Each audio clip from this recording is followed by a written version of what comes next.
Kuasa lidah. Amsal pasal 18 ayat 21 berkata, hidup dan mati dikuasai lidah. Siapa suka menggemakannya akan memakan buahnya. Bapak Ibu Saudara, Amsal mengajarkan kita untuk menjaga percakapan ucapan kita, ya. Karena percakapan atau ucapan kita itu ibaratnya, ya, seperti menentukan mati dan hidup kita. Berarti ini sesuatu yang penting. Karena itu sebagai orang Kristen, sebagai orang percaya, jaga lidah kita, ya, supaya kita mengucapkan ucapan yang benar dan bukan ucapan yang menipu atau ucapan yang jahat. Perhatikan Bapak Ibu Saudara, hati-hati dengan percakapan kita. Marilah kita menjadi orang Kristen yang memiliki percakapan atau perkataan yang benar. Karena percakapan yang sehat dan mengandung kasih di dalamnya mempunyai pengaruh yang besar. Di dalam 2 Tawarik pasal 10 ayat 6 sampai ayat yang ke-7. Di situ Bapak Ibu Saudara dapat baca, ya. Sesudah itu Rehabeam meminta nasihat daripada tua-tua yang selama hidup Salomo mendampingi Salomo ayahnya. Katanya, apakah nasihatmu untuk menjawab rakyat itu? Mereka berkata kepadanya, jika engkau mau berlaku ramah terhadap rakyat itu, mau menyenangkan mereka dan mengatakan kata-kata yang baik kepada mereka, maka mereka menjadi hamba-hambamu sepanjang waktu. Bapak Ibu Saudara, dalam kisah ini kalau Bapak Ibu Saudara baca, pada akhirnya kerajaan terpecah menjadi dua, kerajaan utara dan kerajaan selatan setelah pemerintahan Salomo. Di mana Rehabeam sebenarnya dia sudah meminta pendapat atau pandangan daripada para tua-tua yang mendampingi ayahnya.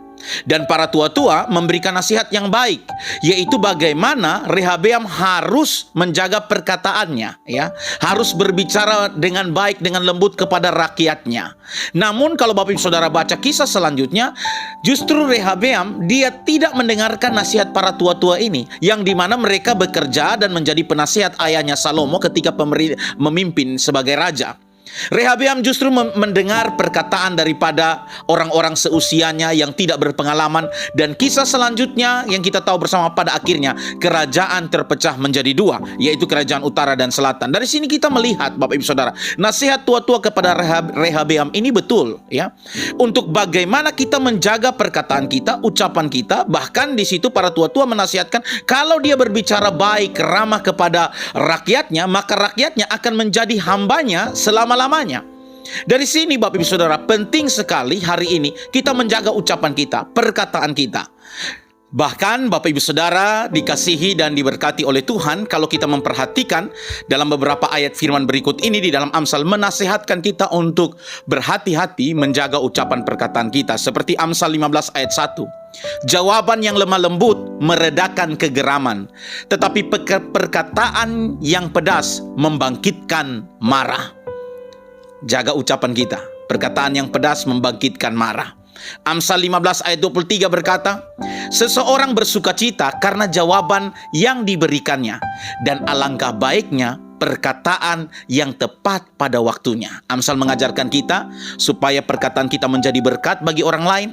Atur waktunya, timing yang tepat untuk berbicara. Amsal 25 ayat 15 berkata, dengan kesabaran seorang penguasa dapat diyakinkan, dan lidah lembut mematahkan tulang. Di dalam terjemahan versi mudah dibaca, saya bacakan bagi kita. Perkataan disertai kesabaran dapat membuat orang mengubah pikirannya. Jadi, perkataan disertai kesabaran dapat mengubah orang mengubah pikirannya. Perkataan yang lemah lembut sangat berkuasa.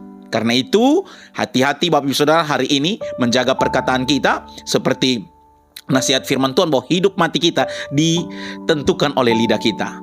Hati-hati zaman kita bermedia sosial, apa yang kita ketik, pilihlah kalimat yang baik, kalimat yang lembut, yang pada akhirnya membangun. Dan dikatakan Amsal berkata bahwa perkataan yang lemah lembut dapat bahkan seorang raja pun, ya, dapat kita pengaruhi untuk raja merubah pikirannya karena perkataan yang baik, perkataan yang tepat pada waktunya, dan bukan perkataan yang pedas yang menyakitkan. Sehingga pada akhirnya kehidupan kita menjadi berkat bagi orang lain. Kiranya kita menjadi bijaksana Bapak Ibu Saudara. Tuhan Yesus memberkati kita semua. Shalom.